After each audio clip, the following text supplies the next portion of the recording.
आज हम लोग बात करेंगे फोर्थ सेमेस्टर सिलेबस को मैकेनिकल इंजीनियरिंग के लिए क्या क्या हम लोगों को पढ़ना होता है।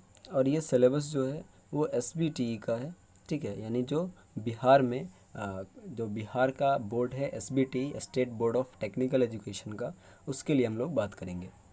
हमारे पास कुल 5 सब्जेक्ट होते हैं पढ़ने के लिए, ठीक है, जो सारे यहाँ पे आपको दिख रहे होंगे।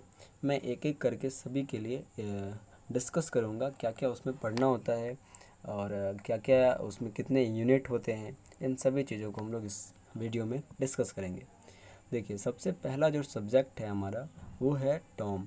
मैं डिस्कस करने से पहले ही बता दूं कि अगर आप ये मैकेनिकल इंजीनियरिंग पढ़ रहे हैं, मैकेनिकल इंजीनियरिंग के स्टूडेंट हैं, तो इस सेमेस्टर में आप लोगों को कुल 4 ऐसे सब्जेक्ट हैं जो आपके ब्रांच में बहुत ही यूज़फुल हैं और आपके ब्रांच के हैं, ठीक है। देखिए, तो सबसे पहला हमारा जो सब्जेक्ट है वो है टॉम, जिसे हम लोग थ्योरी ऑफ मशीन कहते हैं। तो देखिए, इसमें हम लोगों को पढ़ना क्या होता है।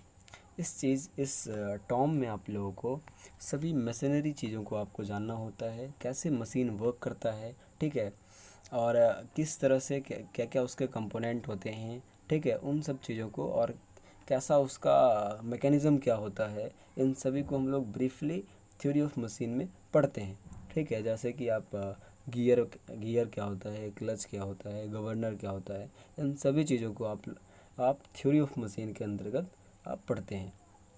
उसके बाद आता है हमारा फ्लूइड मैकेनिक्स। देखिए, इसमें हम लोग क्या पढ़ते हैं, फ्लूइड के बिहेवियर को देखते हैं, ठीक है, और फ्लूइड से हम लोग क्या क्या लाभ ले सकते हैं, उन सभी चीज़ों को हम लोग फ्लूइड मैकेनिक्स के अंतर्गत देखते हैं। लाभ लेने का मतलब है कि जैसे हम लोग टरबाइन में यूज़ करते हैं और उससे इलेक्ट्रिसिटी जनरेट करते हैं, तो अब हम उस पूरे मैकेनिज़्म को समझेंगे कि कैसे फ्लूइड किसी भी टरबाइन में वर्क करता है, कैसे वो स्ट्राइक करता है, किस तरह से वो सारा कुछ, उस पूरे मैकेनिज़्म को हम लोग इसमें ही देखते हैं, फ्लूइड मैकेनिक्स में। और फ्लूइड होता क्या है, तो इस सब चीज़ों को आप इस सब्जेक्ट में देखेंगे। अगर मैं ऐसे ही थोड़ा सा बताऊं, तो देखिए, फ्लूइड जो होता है, हमारे पास 3 अवस्था होते हैं, सॉलिड, लिक्विड, गैस। तो ये लिक्विड और गैस के मिश्रण को, ठीक है, मिक्सचर को हम लोग फ्लूइड कहते हैं। तो यानी सब इसके बिहेवियर को हम लोग इस सब्जेक्ट के अंतर्गत देखते हैं। अब हमारा आता है तीसरा में थर्मल इंजीनियरिंग। देखिए, थर्मल जो है वो रिलेट ही करता है हीट से। तो इसमें हम लोग हीट से रिलेटेड चीज़ों को हम लोग देखते हैं। अगर मैं ऐसे ही बताऊं तो आप हीट के मोड को जानेंगे, कैसे कोई भी हीट ट्रांसफ़र होता है। जैसे 3 अवस्था, जैसे 3 लोग देख जानते हैं पहले से भी, कंडक्शन, कन्वेक्शन, रेडिएशन। तो ये इस मोड के थ्रू हमारा हीट जो है वो ट्रांसमिट होता है। तो इन सभी चीज़ों को हम लोग थर्मल इंजीनियरिंग के देखते हैं, जैसे कि फर्स्ट लॉ ऑफ थर्मोडायनेमिक्स।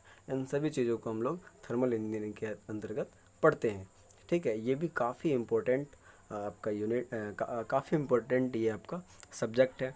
अब अगर हम चौथे की ओर जाएं, तो चौथा में हम लोगों को पढ़ना होता है प्रोडक्शन इंजीनियरिंग। तो देखिए, प्रोडक्शन इंजीनियरिंग होता क्या है और इसमें हम लोग क्या क्या पढ़ते हैं। प्रोडक्शन का मतलब भी है किसी चीज़ को इनोवेट करना, यानी किसी चीज़ को हमको बनाना है, ठीक है। तो इसमें हम लोग मेन रूप से ऐसे मशीन को पढ़ते हैं जिससे हम लोग किसी चीज़ को बनाते हैं, जैसे कि लेथ, CNC, ग्राइंडिंग, मिलिंग, ठीक है। ये सब जितना कुछ है वो सब हम लोग प्रोडक्शन इंजीनियरिंग के अंतर्गत ही देखते हैं, ठीक है। इसमें मशीन के आप कैसे मशीन वर्क करता है, किस तरह से किसी भी स्पेसिमेन के साथ हम लोग वर्क कर सकते हैं, वो सब चीज़ें हम लोग प्रोडक्शन इंजीनियरिंग के अंतर्गत देखते हैं। ये जितने चारों थे, ये सभी आपके ब्रांच से रिलेटेड है। और कहीं ना कहीं जब आप कंपटीशन की एग्ज़ामिनेशन को फेस करते हैं, अगर आप मैकेनिकल से हैं और आप मैकेनिकल के ही कंपटीशन में आप अगर जाते हैं, तो ये सारे बहुत ही इम्पोर्टेंट हो जाते हैं। और इन सभी से बहुत ही क्वेश्चन आता है, ज़्यादातर तो प्रोडक्शन से आता है, ठीक है। अब अगर हम पाँचवें की ओर जाएँ, तो पाँचवा जो हमारा है वो है फंडामेंटल ऑफ इलेक्ट्रॉनिक्स। ये आपसे आपके ब्रांच से हटके है, ठीक है, और ये इलेक्ट्रॉनिक्स से रिलेटेड आपका सब्जेक्ट है। और इसमें आपको देखिए, ये इस तरह के सब्जेक्ट को इसलिए आपके सिलेबस में डाला जाता है कि अगर आप आगे भी कभी वर्क कर रहे हैं, कहीं पे आप अगर वर्क करते हैं और आपके पास अगर कोई इलेक्ट्रॉनिक डिवाइस आता है, तो आप उससे बहुत ही वैसा फील नहीं करें कि हम उससे एकदम अवगत नहीं हैं, उससे एकदम हम अलग हैं, हमने कभी उसे देखा ही नहीं, कभी उससे जाना ही नहीं, ऐसा फील नहीं करें।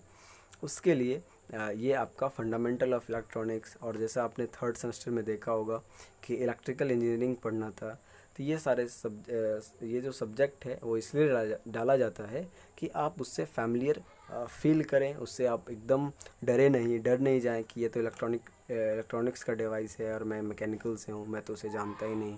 ठीक है, वो इस तरह का फीलिंग नहीं आए, इसके लिए फंडामेंटल इलेक्ट्रॉनिक्स आपका डाला जाता है। ये भी बहुत ही काफ़ी सिंपल और इंटरेस्टिंग है। ठीक है, तो ये आपका एक ऐसा वीडियो हो गया जिसमें मैंने इसमें सिलेबस को डिस्कस करा। तो आप अब कम से कम इतना तो जान गए होंगे कि आपको 5 सब्जेक्ट पढ़ने हैं और उसमें क्या क्या पढ़ना है। तो इसी तरह आप आगे पढ़ते रहें। धन्यवाद।